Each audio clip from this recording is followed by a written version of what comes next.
చలో hi friends, ఈరోజు అయితే కిచెన్ చిమ్మి అయితే క్లీన్ చేయడానికి అయితే ఫుల్ సర్వీస్ చేయడానికి వెళ్తున్నాము. చూడండి, ఈరోజు కిచెన్ చిమ్మి క్లీన్ ఎలా చేస్తామో చూడండి. ఫస్ట్ ఆఫ్ ఆల్ అయితే ఇంటి దగ్గరికి అయితే వచ్చేసాము. వస్తానే చిమ్మి అయితే చూసాము, రిమూవ్ చేసి బ్లోయర్ అంతా గలీజ్ ఉంది ఎక్కువ. ఇక్కడ చూడండి, అంత ఫెవికిక్ గమ్ మాదిరి అయితే కలుసుకొని పోయింది మొత్తం గలీజు. ఇక్కడైతే ఎగ్జిట్ వెళ్ళే హెయిర్ పైప్ అయితే రిమూవ్ చేసాము. తర్వాత వెంటనే ఇంకా చిమ్మి రిమూవ్ చేస్తాము. చిమ్మి అయితే ఇంకా తీసుకొని వెళ్ళేసి ఇంకా బయట పెట్టేస్తాము.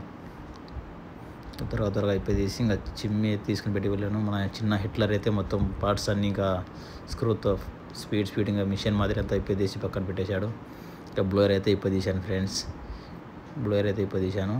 మొత్తం లోపలైతే ఇంకా చెప్పాల్సిన అవసరం లేదు. చిమ్మి అంటేనే ఎలా ఉంటుందో ఇది చూడండి. ఎంత గలీజ్ అంటే అంత గలీజ్ అయిపోయింది. ఇది క్లీన్ చేయక ఒక 2 years అవుతుంది అనుకుంటా. మనమైతే కాస్టింగ్ సోడా అయితే తీసుకున్నాము. కాస్టింగ్ సోడా హీట్ వాటర్లో వేసి కాసేపు అట్లా అన్ని పార్ట్స్ మీద కొంచెం నీళ్ళు వేసి మొత్తం తడబెట్టేసాము. దాని తర్వాత అయితే బ్రష్తో బాగా క్లీన్ చేస్తే మొత్తం చూడండి ఎట్లా వస్తుందో. మొత్తం ఫెవికిక్ మాదిరి మొత్తం గమ్ము మాదిరి అయిపోయింది ఫ్రెండ్స్ ఈ చిమ్మి. చూడండి ఎంత క్లీన్గా అయితే కాస్టింగ్ సోడాతో హీట్ వాటర్తో క్లీన్ చేస్తే ఎలా వస్తుందో చూడండి ఫ్రెండ్స్, ఎంత క్లీన్ అయిపోయిందో మొత్తం. మిగతా పార్ట్స్ అన్నీ మన చిన్న హిట్లర్ అయితే క్లీన్ చేసేసాడు. ఒక చూడండి పార్ట్స్ అన్నీ ఎట్లా న్యూ వర్షన్ మాదిరి తల మెరిసిపోతున్నాయి.